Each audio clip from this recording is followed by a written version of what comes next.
Hello, survivors. Welcome back to Dr. Alejandro's lab. Today, I am back with another really short video on Darkness Falls.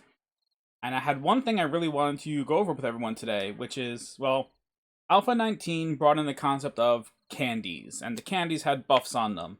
People really loved having access to Sugar Butts candy and eye candy, things that boosted your looting, boosted your bartering, and everything else like this. One thing people may notice when they get into Darkness Falls is those candies don't actually exist in the game. However, there are ways to effectively get them.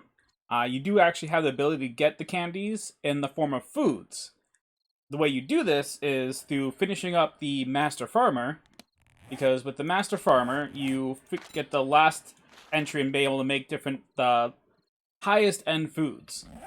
And when it comes to the foods and the high end foods, all of these Wellness 5 foods actually have additional little buffs on them. They don't tell you that they have them, but they do. So I wanted to showcase this for everyone. So the first one we have is, we have this Gumbo Stew. Gumbo Stew is one of the Wellness 5 Master Farmer recipes. Nom that one down. And we get the Limber Up, a bonus, which is a 20% bonus to mobility. So it increases like how much you're able to move around. Move on over to our Shepherd's Pie. Shepherd's Pie is equivalent to the Hacker's Candy. So you get the huge food buff, but you also get the 2-minute Hacker's Candy buff. So we ate that down, and we have the Hacker's Candy buff right here. So if you need to increase your amount of harvesting in a pinch, it's a little weird since you're using high-quality foods to do this. So it can be a little iffy if you want to make use of it that way, but sometimes you may need to. Now we have the spaghetti. The spaghetti is a really nice one. Spaghetti is going ahead and giving us the Sugar Butts bonus. So eating the spaghetti is how you get that bartering bonus you normally got from Sugar Butts. If we go to the tuna fish gravy toast, that's the Skull Crushers bonus. So that is for increasing your melee damage. So if you're building a horde base and you're focusing heavily on your melee damage, then you can easily start making some tuna fish gravy toasts, eat them on horde night, and get that extra boost, the 20% boost to your melee damage that way. And then the last two are the veggie bolognese and the meat bolognese.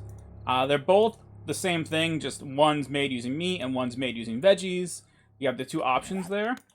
And this one, the two bologneses, that's the eye candy buff.